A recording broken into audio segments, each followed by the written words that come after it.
वे छोरो बोतल पी दे पे चंदा इकट्ठा करो। अदा मैं तो अपने हिस्से दे पैसे देना पिया खान। यार मैं अपने देना पे तो बोतल मंगवाओ। यार तुसा बोतल पियो मैं नहीं रलदा।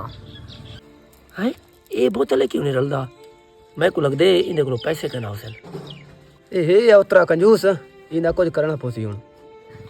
तुसा भाव मैं दुकान ते थे आवा। यार हुन असा बोतल पियूं ए तू नहीं रलिया सारे इकट्ठे। अच्छा छोरो मैं दुकान ते बोतल दा ऑर्डर दिती हवा तू सब बहो।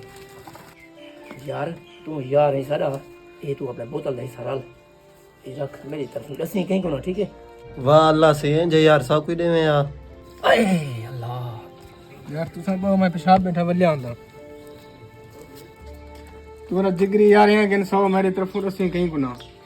यार मेहरबानी यार। कोई मसला कने यार ये होंदा रहंदे। वाह किंज यार है ओही 100 दिती वेंदे ए 100 दिती वेंदे। यार तू सब आओ मैं 1 मिनट में वलिया आंदा। यार तू क्यों परेशान थे आकड़े बादल दे परेशानी है तकू ए मेरी तरफ 500 रुपया ही तू बोतल है सारा दसी कहीं को।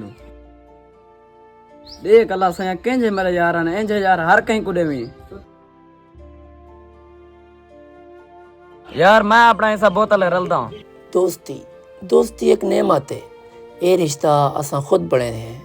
दोस्त अमीर होवे या गरीब अच्छा दोस्त होना चाहिए। अपने दोस्त दी कदर की करो। अगर कोई थोड़ा दोस्त गरीब होवे उनको छोड़ने की बजाय रल मिल के उनकी हेल्प कर करो।